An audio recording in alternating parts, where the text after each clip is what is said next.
Hello students, स्वागत है बेटा आपका एनसीईआरटी इन्फो बाइट्स के नेक्स्ट वीडियो सेक्शन में।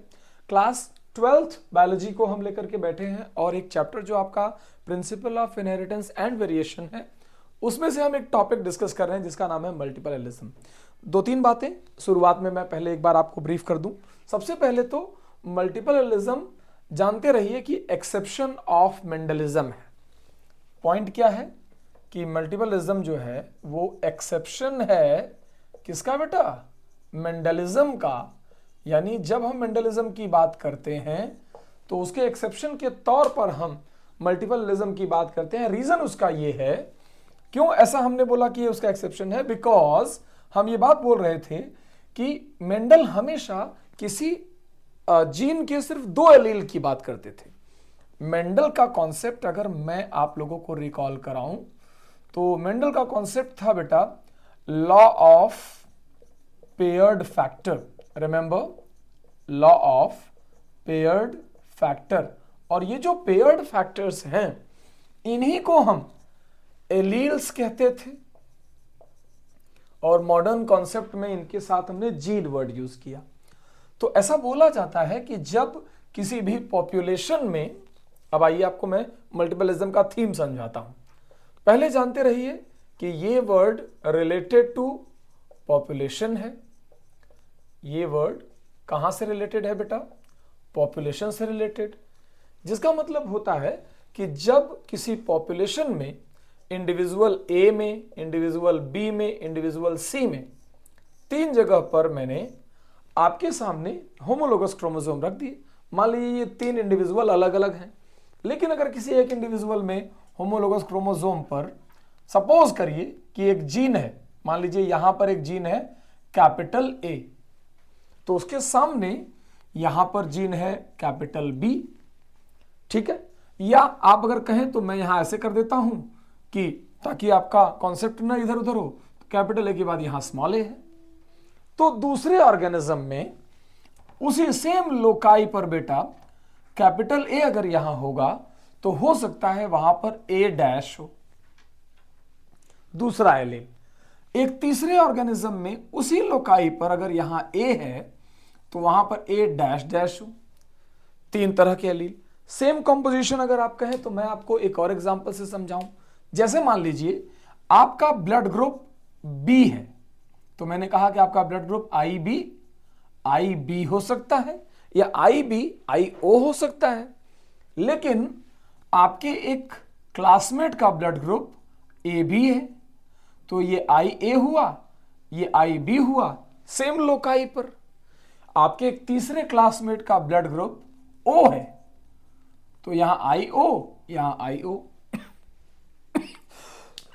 सो यू नीड टू अंडरस्टैंड कि सेम लोकाई पर अगर अलग अलग इंडिविजुअल्स में अलग अलग एलील्स रहते हैं तो जब किसी एक जीन की बात की जाती है तो कहा जाता है कि उसके मल्टीपल एलील यानी दो से ज्यादा एलील्स होते हैं। डेफिनेशन पर आते हैं बेटा। डेफिनेशन कहती है कि occurrence of more than two alleles of a gene in a population. किसी भी पॉपुलेशन में एक से ज्यादा एलील्स का होना, किसी भी जीन दो से ज्यादा एलील्स का होना, टिपिकली आप ये समझें दो तक तो नॉर्मल केस है, लेकिन दो से ज्यादा एलील का होना किसी भी पॉपुलेशन में कहलाता है मल्टीपल एलिज्म। ध्यान रहे कि ये टर्म पॉपुलेशन से रिलेटेड है, पॉपुलेशन में ही ऐसा हो सकता है, इंडिविजुअल में तो हमेशा दो ही एलील होते हैं। मैं यहां पर आपका ध्यान चाहूंगा कि ध्यान दे दें। In individual, let me remind you बेटा, in individual only two alleles present. Population में भले ही मल्टीपल एलील आपको दिख जाएं, लेकिन इंडिविजुअल में उन सभी में से दो एलील ही होते हैं। Let me give it with example. जरा सोच के बताइए कि जब मैंने ये बोला कि ब्लड ग्रुप में आई जीन के तीन एलील हैं, आई जीन के ब्लड ग्रुप का जीन है, एग्जांपल के तौर पे समझिए, आई जीन नाम है उसका, ब्लड ग्रुप की कोडिंग करता है और इसके अंदर तीन एलील हैं। एक एलील है आई ए, दूसरा एलील है आई बी तीसरा एलील है I0 या इसे स्मॉल आई लिखा जाता है। अब आप सोच के बताइए कि 3 एलील है और अगर हम किसी के अंदर बोलें तो इसमें से कोई 2 ही एलील रह सकता है।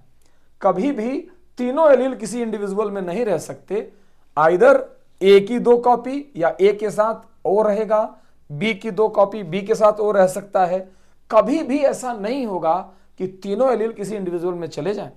जैसे आप ये देख सकते हैं कि ये तो मैंने बताया पॉपुलेशन का case, but when I talk about individual, इसीलिए कॉन्सेप्ट को ध्यान से समझना। अगर मैं इंडिविजुअल की बात करूंगा तो या तो IA होगा या IO होगा।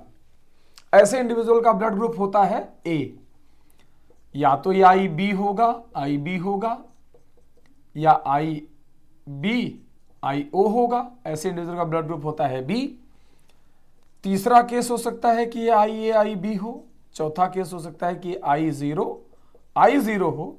Either it can be written as small i। मैंने आपको 6 जीनोटाइप लिखकर दिखाए। This is first genotype, second genotype, third genotype, fourth genotype, fifth genotype, sixth genotype. ये जो आप लास्ट में देख रहे हैं ये इसी का अल्टरनेटिव फॉर्म है, केवल लिखने का तरीका अलग है। तो जब किसी के पास ये ब्लड ग्रुप जाता है तो उसका ब्लड ग्रुप AB और ये जाता है तो O या 0 ब्लड ग्रुप कहते हैं। ये इंडिविजुअल की बात हो गई, उस तरफ पॉपुलेशन और ये इंडिविजुअल।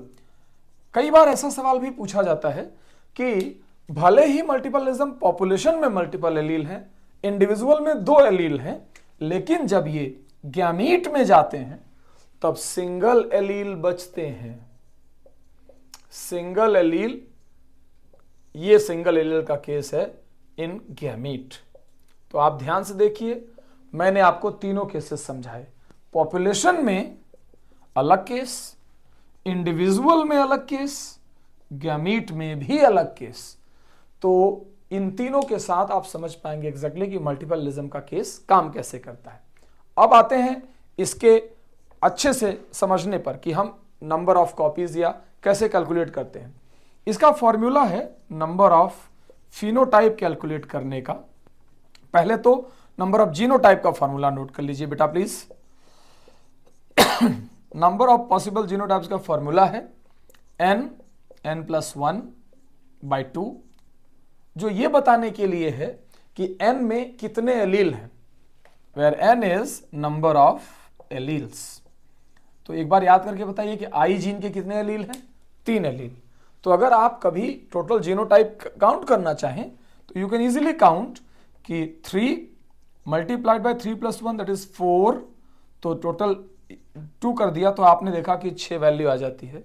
इसीलिए मैंने बोला था कि 6 जीनोटाइप पॉसिबल हैं जब कभी किसी एलील के 3 कॉपी हैं। इसी क्वेश्चन में अगर कोई आपसे पूछता है कि मान लीजिए किसी जीन के 5 एलील हैं, अब आप बताइए कितने जीनोटाइप पॉसिबल हैं, तो आप बोलेंगे कि 5 × 6 / 2 यानी 15 जीनोटाइप पॉसिबल हैं। तो इस तरीके से आपका ये वाला क्वेश्चन हो जाएगा। मल्टीपलिज्म का बड़ा स्पेशल केस है, मैं आपको केस स्टडी समझाता हूं जो आपको बहुत आसानी से कनेक्ट हो जाएगा बेटा। जानते रहिए कि मल्टीपलिज्म एक एक्सेप्शन की तरह काम करता है पेयर्ड फैक्टर का। पेयर्ड फैक्टर ब्लड ग्रुप में अप्लाई होता है। जैसे मैंने आपसे कहा कि 3 तरह के ब्लड ग्रुप जरा समझिए। ये RBC मैंने ड्रॉ करी है, यहां पर भी है, एक और RBC यहां पर भी है बेटा, और एक और RBC हम यहां पर आपके साथ डिस्कस करना चाह रहे हैं। जब किसी RBC पर अगर मैंने बोला कि रिसेप्टर्स बने हुए हैं और इन रिसेप्टर्स पर एक स्पेशल टाइप की शुगर लगाने को कहा जाए अगर हमसे, तो जैसे मान लीजिए हमने यहां पर कहा कि इन RBCs पर हमने रिसेप्टर्स लगा दिए हैं और आपको मैंने शुगर बताना शुरू किया। जैसे मैंने बोला कि अगर किसी RBC पर ये देखिए नैग नाम की शुगर लगी है, कौन सी? नैग, ठीक है, N-एसिटिल गैलेक्टोसामीन, याद रखिएगा N-एसिटिल गैलेक्टोसामीन। तो ये हुआ ब्लड ग्रुप A। क्या हुआ? ये ब्लड ग्रुप A। लेकिन अगर किसी के ऊपर गैलेक्टोज ही लगा हुआ है as a sugar, this is galactose, that is the reason why galactose is called as blood sugar. इसे रिकॉल करिएगा तो माना जाएगा कि ब्लड ग्रुप बी है इस इंडिविजुअल का, ध्यान से सोचिए। लेकिन अगर किसी के ऊपर 50% शुगर्स पर नैग और 50% शुगर्स पर गैलेक्टोज लगा है, यहां नैग लगा है और यहां क्या लगा है, गैलेक्टोज, तब ब्लड ग्रुप ए बी हो गया। किसका ब्लड ग्रुप हो गया, ए बी। तो इसको ध्यान रखिएगा। और अगर कोई शुगर नहीं लगी है, ये रिसेप्टर्स फ्री हैं, तब हम कह सकते हैं कि इसका ब्लड ग्रुपिंग जो है वो ओ ब्लड ग्रुप है। एक और स्पेशल केस याद करा दूं मैं आपको कि जब हम एस जीन की बात करते हैं, सेक्सुअल इनकम्पेटिबिलिटी का जीन, तो इसके 5 एलील होते हैं, S1, S2, S3, S4 and S5। तो ये भी एक मल्टीपलिज्म का एग्जांपल है। इन एडिशन टू दैट, जब हम कभी थोड़ा और आगे बढ़ते हैं तो हम ये बोलते हैं कि आई colour in Drosophila, I colour gene in Drosophila, तो जो ये आई कलर जीन ड्रोसोफिला में है, इसके बारे में जब हमारी बातचीत होती है तो हम ये बोलते हैं कि इसके अंदर तो 15 एलील होते हैं, यानी मल्टीपलिज्म का बड़ा स्टैंडर्ड केस है आई कलर जीन इन ड्रोसोफिला।